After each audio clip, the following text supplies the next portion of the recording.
filhotes de ganso se apegam à primeira coisa que vem, o que nesse caso foi você. A mãe dele agora é você. Ele precisa nadar e voar. Nadar é moleza. Eu posso ensinar do mesmo jeito que minha mãe me ensinou. Nada! Oi, pessoal, tudo bem? É um prazer enorme estar aqui com vocês. Parabéns pro Robô Selvagem, uma das melhores animações que eu já assisti na minha vida. E eu achei que o trabalho de vocês nesse filme ficou impecável. E a primeira coisa que eu queria conversar com vocês é a respeito da modulação para interpretar esses personagens. Porque, primeiro que o Rodrigo não reconhecia a sua voz. Depois que eu assisti o filme, vieram comentar comigo, eu falei, não é possível que eu não reconheci. E eu acho que também Elina, Gabriel, o Vicente também, vocês fizeram trabalhos incríveis. É difícil fazer trabalho como dublador e eu queria que vocês me dissessem como foi para trabalhar a voz de vocês, para que a voz pessoal de vocês sumisse e para que a voz do personagem nascesse. Na verdade, assim, eu acho que a maior dificuldade é darem pra gente essa possibilidade. Porque essa possibilidade está na gente, esse é o nosso trabalho. Agora, entregar um trabalho pra gente que a gente possa usar isso, tipo, eu não vou poder fazer esse personagem numa novela. Já fez, né? Já fiz, é verdade. Mas é um caso muito enquanto específico, é. né? Onde a gente pode sair desse lugar que a gente está acostumado do trivial naturalismo. E eu falo, né, que para achar esse personagem, a nossa voz já é um material de início. Se a gente foi escolhido, é porque o nosso material já serve. Mas uma característica, porque uma raposa furtiva, né, solitária, que age de uma maneira, age noturna, soturna, e que vai, né? E eu fui pegar em Nelson Rodrigues, em Vestido de Noiva, e tem um dos repórteres que ligam para o diário, falando assim, é do diário? Eu tenho uma notícia que é batata. Quem está falando é o Pimenta. Então, essa pimenta foi onde eu falei, como é que eu boto essa pimenta nessa raposa que é quase esse repórter, né, solitário, soturno, que vai em busca das coisas, e aí saiu o que saiu. Para mim foi desafio, sim, porque é um robô, né? É uma robô falando. Então, encontrar esse meio termo, encontrar toda a trajetória dela até lá na frente, quando ela vai se humanizando, e que não podia ser muito também, porque ela continua sendo um robô, mesmo ela se humanizando um pouco, ela continua sendo um robô. Uma coisa que me veio, que eu não tinha pensado ainda, que eu não tinha falado ainda, a questão do sorriso na voz, que eu falei ainda há pouco, porque eu fiquei pensando no dia que eu estava gravando, e aí o diretor falou para mim, Elina, ela é robô, mas ela tem um pouquinho de sorriso na voz. Esse sorriso vai trazer para ela um pouco de... Vai trazer afeto, né? O afeto que ela vai passar para o outro. É um sorriso que a Alexia até tenta, mas ainda não consegue. Tá vendo? E é isso, esse sorriso, né? Que aconchega, é um sorriso que abraça, mas não é uma gargalhada, né? Não é. Então, encontrar esses meios termos não é fácil, mas foi rolando e a gente foi construindo junto. Para mim foi uma diversão enorme, principalmente por ter sido a primeira dublagem grande que eu fiz num projeto tão grande como Robô Selvagem. Era um grande sonho para mim, desde criança, cresci assistindo animações e desde que comecei a trabalhar como ator tinha vontade de estar num projeto como esse e se tornou mais divertido ainda, desafiador, por que não? Pelo fato de estar fazendo um personagem bem mais novo que eu, então de poder, como você falou, modular a minha voz, experimentar e usar ela num outro registro para dar conta da idade, da juventude, das questões desse personagem. Para mim foi difícil fazer uma voz também de bebezinho, que é uma voz bem diferente da minha, e também foi difícil porque ele está em fase de aprendizado ainda. As falas dele não são muito certas e ele trava um pouco falando. Para você, que é um cara que já sabe das coisas, como é que foi fazer um personagem que está aprendendo ainda? Bem difícil, né? Difícil, né? Eu entendo. Vicente, você pode mostrar para mim como é que você fez a voz dele quando ele era pequenininho? Falar alguma coisa? É. Fala um pouquinho, como é que foi? Falar palavra que mais me marcou no filme do Bico Fixo. Quando ele fala mamãe. Mamãe. Que fofinho! Que coisa linda! E, gente, a dublagem brasileira ela é conhecida por ser uma das mais rigorosas e mais criteriosas, desde casar o movimento da boca, até mesmo da proximidade da voz do intérprete original com o intérprete brasileiro. O que vocês acham que faz com que a nossa dublagem seja tão referência mundial assim? Eu acho que isso começou com a falta de possibilidade de equipamentos que se juntou ao modo do brasileiro saber rebolar aonde ele estiver. Para você ter uma ideia, o personagem de Tic Tac, que falava daquele jeito rapidinho, que tinha aquela voz eles falavam, nos Estados Unidos, eles falavam de uma maneira normal, e aí aquilo ia para um sintetizador, um aparelho que fosse da época, para chegar naquele resultado. E quando vinha para cá para a gente dublar, a gente não sabia. E aí os atores faziam no gogó aquilo.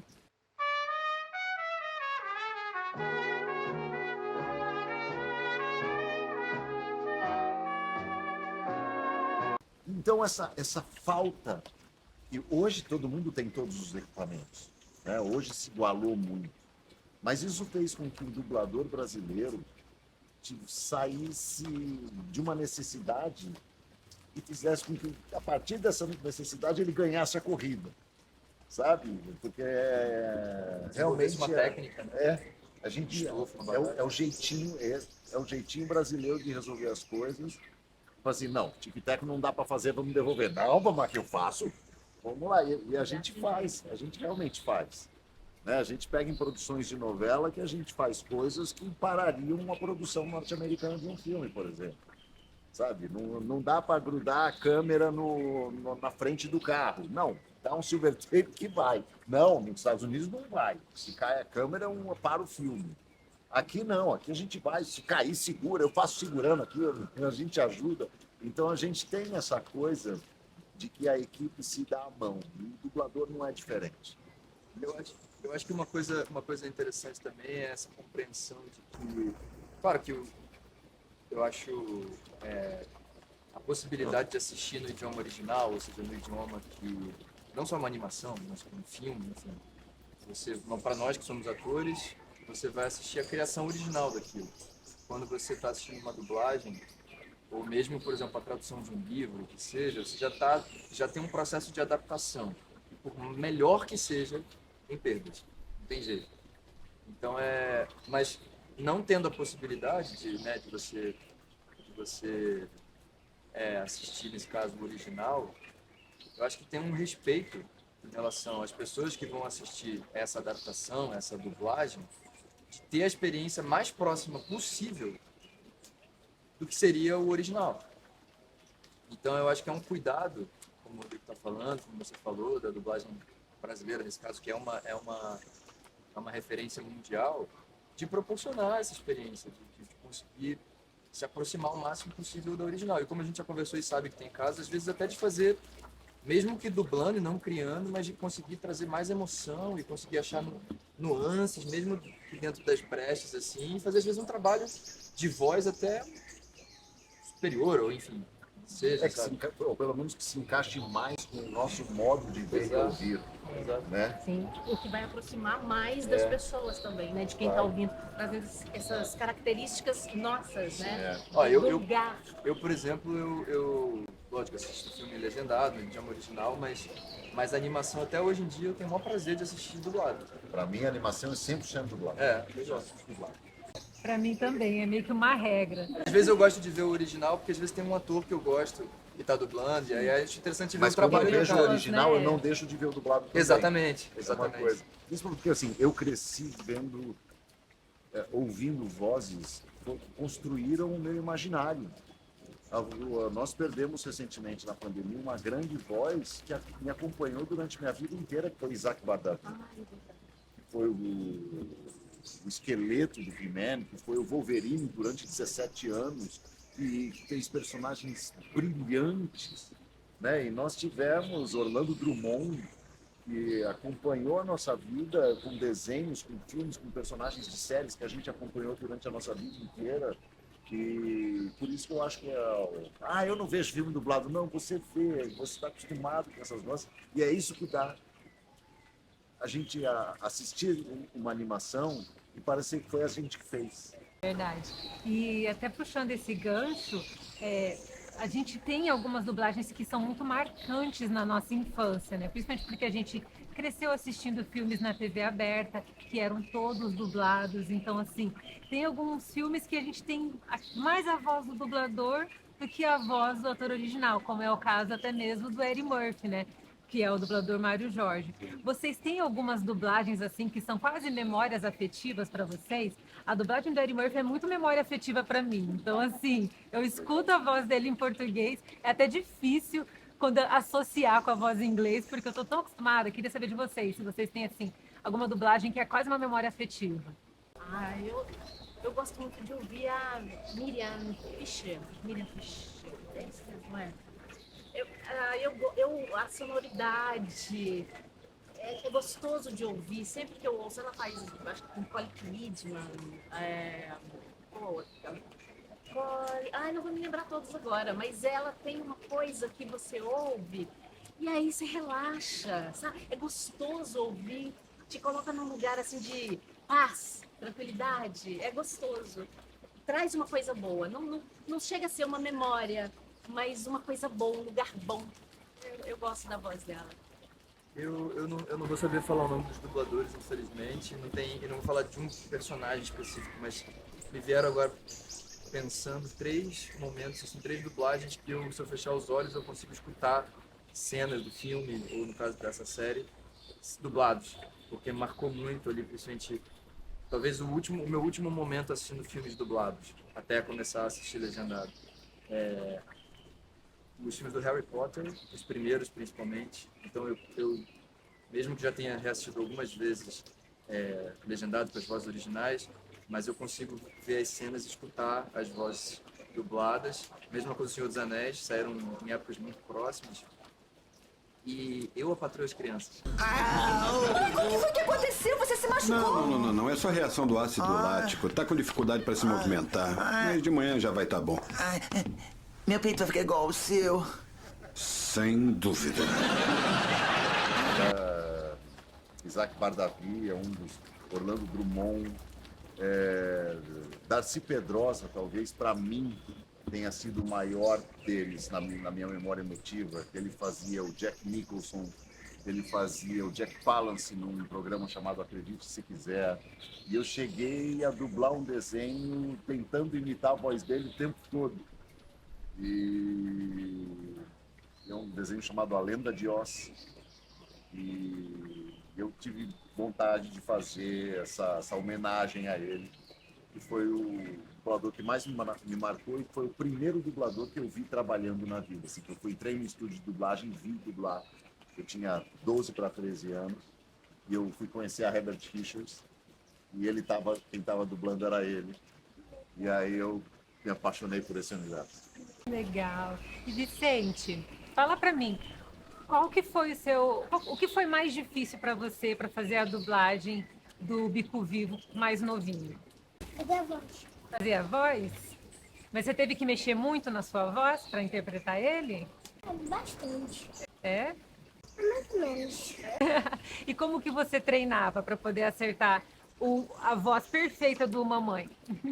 Sem querer, no dia fiz uma voz. Deu certo. Quando gostou, comecei.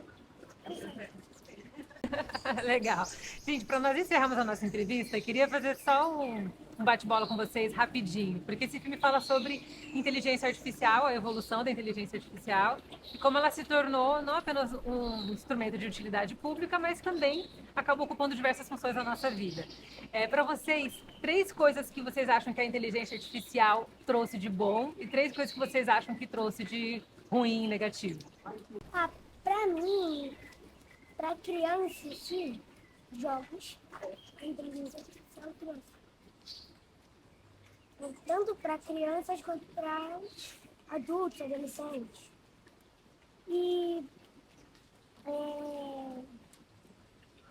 televisão ao vivo, porque aí a gente consegue ver pela televisão o noticiário do país, de qualquer lugar. E a terceira, os filmes. Filmes, séries, desenhos. Eu uso inteligência artificial como pesquisa, assim. Eu acho que é uma ferramenta rápida e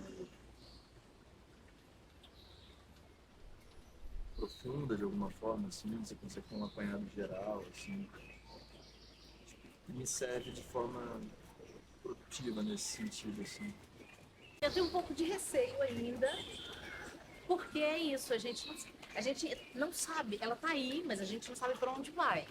Então, assim, enquanto ela estiver ali sendo uma aliada, sendo uma ferramenta, como a Gabriel falou aqui agora, uma pesquisa, legal. Mas o meu ponto de interrogação é, para onde isso está indo? Então, eu ainda, sabe, não que eu seja resistente à tecnologia, não é isso. Mas eu fico um pouco com receio ainda de saber o que vai virar isso. Tá? Eu confesso que eu conheço pouco sobre inteligência artificial, porque na minha vida o meu processo ainda ele é muito artesanal. Mas eu sei que ele é um método efetivo de uma pesquisa mais profunda e de uma realização mais instantânea no sentido de um primeiro passo, não do final. Sabe, às vezes você quer botar uma coisa, você não tem uma ideia, não sabe, hoje antes você precisava de alguém que te desenhasse, fazer que, ou você fosse pesquisar numa enciclopédia, alguma coisa, hoje você digita lá, ele te dá uma imagem e você fala, não, agora muda isso, chegou, é isso. Só que nesse lugar, eu também já estou roubando o lugar do storyboard, que é alguém que faria isso por mim, mas não faria nesse tempo que eu preciso. Então é um diálogo difícil de saber o que é que eu quero. Eu quero alguém para agora ou eu quero alguém para depois. Então, do mesmo jeito que eu acho a melhor coisa esse material ser para um bom início, o ruim vai ser quando ele for para um bom final. Eu já estou em casa. E eu sou uma robô selvagem.